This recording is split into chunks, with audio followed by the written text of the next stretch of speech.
The Supreme Court's verdict that prohibits governors from receiving, retaining, or spending local government allocations. Several states have gone to the polls to elect local council officials, while others are still gearing up. Kaduna State has scheduled October 19th for its elections. However, voter apathy remains a concern for the State Electoral Commission. I think the people should be educated, the voters, that means they have missed the target.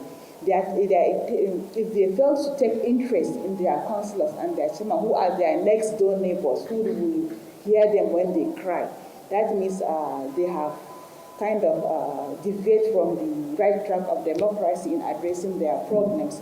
Because these are people that live in their community, these are people that they can easily reach. So they should, that is what we should always call the electorates, that they shouldn't neglect the local elections. Yaga Africa is in Kaduna to help strengthen local elections in the state. Through its soon-to-be-launched Election Index 2, the election monitoring group seeks to evaluate citizens' interest in participating in the electoral process. The topic of local election is one that has been bedeviled with different issues: executive interference, the voter apathy at that level, the lack of interest from citizens, and also even sometimes the way the political parties operate at those levels. The goal of the project is to come up with a tool that can be used for engagement. So we're developing what is called an election index tool, which sort of will highlight all of the likely issues around the conduct of local election, and then with also possible solution of how to address those issues. Concerns are rising regarding the voting method for the elections. The Kaduna State Independent Electoral Commission has outlined its reasons for opting for manual voting rather than electronic voting. The electronic voting machine we have on ground are about 5,000 plus. And now we have 8,012 polling units in Kaduna State, owing to the increase in polling units by Independent Electoral Commission, that is INEC. So if we are going to use the electronic voting machine, that implies we need to procure at least 3,500 more electronic voting machines to be able to use them in all the polling units. That is one aspect of it.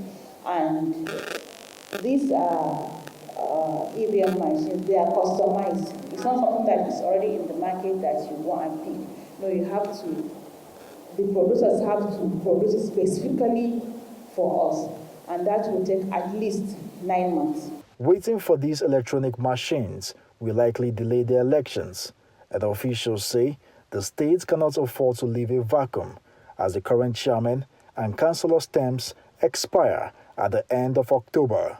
The state electoral umpire has reassured citizens that voting materials will be deployed across the state in good time to avoid delays in starting the election. Nisi Gabriel, Arise News, Kaduna.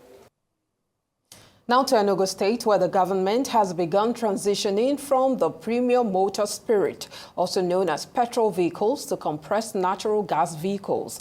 This is in a bid to reduce the cost of transportation for the people of the state. The Transport Commissioner, Dr. Obi Ozo, disclosed this on Friday while briefing the press on the outcome of the State Executive Council meeting presided over by Governor Peter Mba at the Government House in Enugu. The Transport Commissioner said the state government has concluded plans to buy buses and support the private sector to invest in the transportation space to bring a safe, affordable, and sustainable transportation system in the state. CNG saves you about half of the cost of fueling and transportation. And we believe that that can actually help all the operators within the transport sector and also reduce the cost of transportation for our people. Of course, the government is also doing on its part to invest more in buying buses and also supporting the private sector to invest in the transportation space in the state. And all these are geared towards bringing safe, affordable, and sustainable transportation system.